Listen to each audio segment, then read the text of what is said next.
Hi, it's me again with Corel Drill Tips and Tricks, and this is for Corel 18 or X8 and above, which right now in the year 2019, 19 is the latest version, and this is the Symmetry tool. I have trouble saying that word. But anyway, let's just delete that, and I'm going to show you how quick you can do something. Go to the Symmetry, and we're going to add a bunch.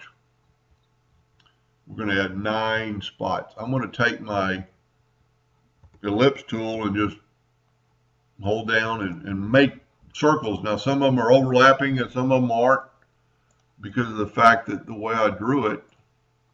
And we'll move it over just a hair. Now they're all overlapping but not all the same. This is our original. I'm going to go and range and convert it to a curve.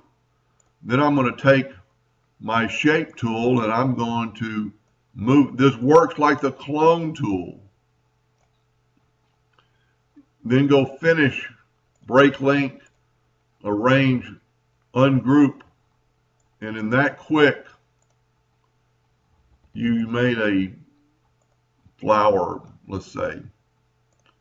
Pretty cool, pretty fast.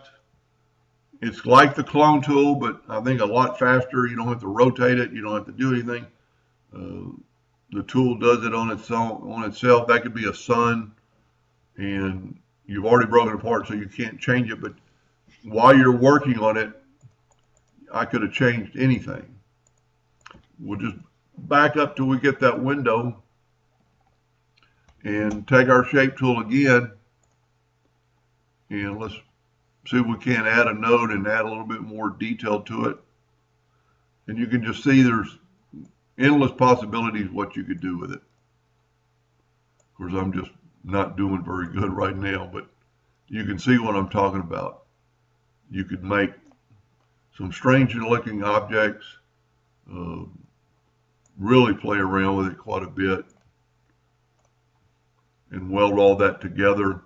Then all you have to do is finish, break link, go to arrange, ungroup, select them all, weld them if that's what you want, and then you can use the Smart Fill tool to see what it looks like thicker. Anyway, I hope that helped a little bit, and thank you for watching.